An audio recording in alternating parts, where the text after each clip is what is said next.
Railway മേൽപ്പാലം നിർമ്മാണം piling ആരംഭിച്ചു. പോട്ടോർ റെയിൽവേ മേൽപ്പാലം നിർമ്മാണത്തിനുള്ള പൈലിംഗ് ആരംഭിച്ചതായി സേവ്യർ ചിറ്റിലപ്പള്ളി MLA അറിയിച്ചു. മേൽപ്പാലത്തിനായി ആകെ 60 പൈലുകളാണ് നിർമ്മിക്കാനുള്ളത്. 2027 മെയ് മാസത്തോടെ മേൽപ്പാലം നിർമ്മാണം പൂർത്തിയാക്കാനാണ് ലക്ഷ്യമിടുന്നത്.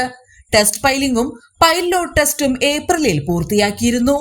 ആയതിന്റെ അടിസ്ഥാനത്തിൽ മേൽപ്പാലത്തിന്റെ ഡ്രോയിങ്ങിന് മദ്രാസ് IIT-യിൽ നിന്നും അംഗീകാരം ലഭിച്ചതോടെയാണ് നിർമ്മാണ പ്രവർത്തനങ്ങൾ ആരംഭിക്കുന്നത്.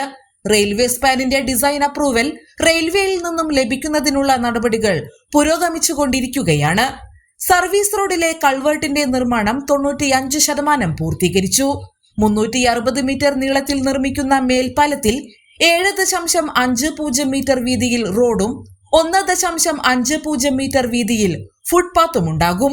21.78 കോടി രൂപയാണ് നിർമ്മാണ ചെലവ്. 9.47 കോടി രൂപ വിനിയോഗിച്ചാണ് ഭൂമി ഏറ്റെടുക്കൽ പൂർത്തിയാക്കിയത്. വൈദ്യുതി പോസ്റ്റുകൾ മാറ്റുന്ന ജോലികളും വാട്ടർ അതോറിറ്റി യൂട്ടിലിറ്റി ഷിഫ്റ്റിംഗും നേരത്തെ പൂർത്തിയാക്കിയിരുന്നു. മേൽപ്പാലം നിർമ്മാണത്തിന് കേരള റെയിൽ ഡെവലപ്മെന്റ് കോർപ്പറേഷൻ ലിമിറ്റഡിനെയാണ് സംസ്ഥാന സർക്കാർ നിർവഹണ ഏജൻസിയായി ചുമതലപ്പെടുത്തിയിരിക്കുന്നത്.